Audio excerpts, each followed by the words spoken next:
जय हिंद दोस्त, मैं आपका दोस्त अवाजित अंतर्राष्ट्रीय प्लेयर दोस्त। बिहार बीपीएससी टीआरई 2.0 की जो भर्ती हुई है 1.0 की 100% रद्द होने के चांस है। यानी आप मान के चलिए 99.99% चांस है कि ये भर्ती प्रक्रिया रद्द हो जाएगी, वो भी कोर्ट के माध्यम से। बहुत बड़ा न्यूज़ लेके आ चुका हूँ आपके लिए। जो बिहार राज्य में बीपीएससी यानी लोक सेवा आयोग द्वारा टीचर भर्ती का आयोजन कराया गया था बिहार में, चाहे वो 1.0 या 2.0 दोनों भर्तियों को रद्द होने की संभावना बहुत अधिक बढ़ गई है। क्योंकि जिस प्रकार उत्तर प्रदेश के अंदर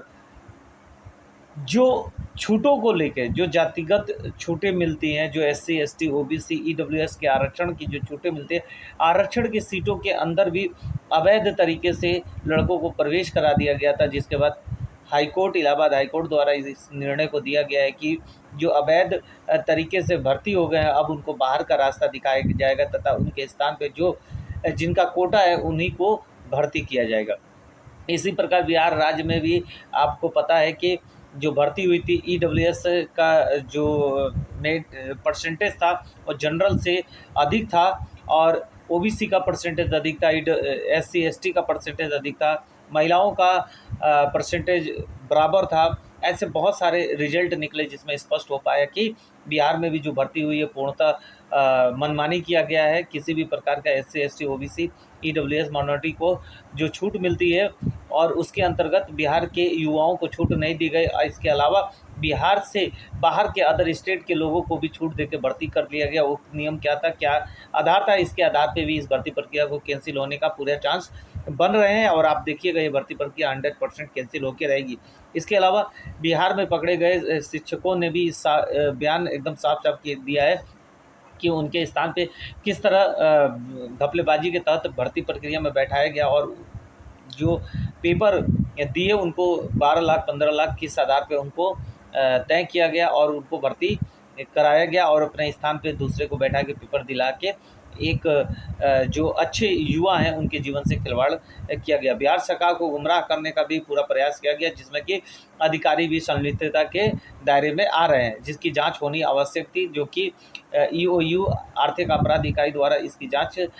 करानी थी और लगातार जांच हो भी रही थी। अभी इस पे शुरुआत समय से ही सीबीआई जांच की मांग चल रही थी और हम लोग लगातार आज भी सीबीआई जांच पे अड़े हुए हैं कि जब इतनी बड़ी घटना बिहार राज्य में हो गई जिसमें लगातार धांधलीकर्ताओं को पकड़ा जा रहा है, उसके बावजूद भी केंद्र सरकार क्यों नहीं सीबीआई जांच करा रही है। इसकी लड़ाई हम लोग की ज़ोर शोर से चल रही है और आने वाले समय में आप इस लड़ाई को और ऊंचे लेवल पे भी देखेंगे, क्योंकि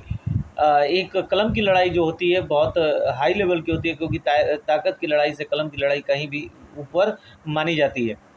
बिहार में जो एससी एसटी ओबीसी ईडब्ल्यूएस का आरक्षण था उसको अनदेखा किया गया तथा कई सारे ऐसे युवक थे जो कि दूसरे राज्य के होते हुए, जैसे उत्तर प्रदेश झारखंड के होते हुए भी बिहार राज्य की नागरिकता प्राप्त करके भी छूट प्राप्त किए। इसका भी झोल आपको देखने को मिला। जब वीडियो बना के हम लोगों ने डाला तो उसके ऊपर जांच हुई और स्पष्ट हुआ कि हाँ, इस प्रकार के कांड लोगों ने किया है, जिसके बाद निवास प्रमाण पत्र की जांच गांव-गांव होना शुरू हुआ है और उसमें भी बहुत सारे अवैध टीचर पकड़े जा रहे हैं और उनसे स्पष्टीकरण मांगी गई। अभी आपको मालूम है कि 140 के आसपास शिक्षकों से स्पष्टीकरण मांगा गया है कि वो स्पष्टीकरण दें कि उनका विषय आखिर किस आधार पे विषय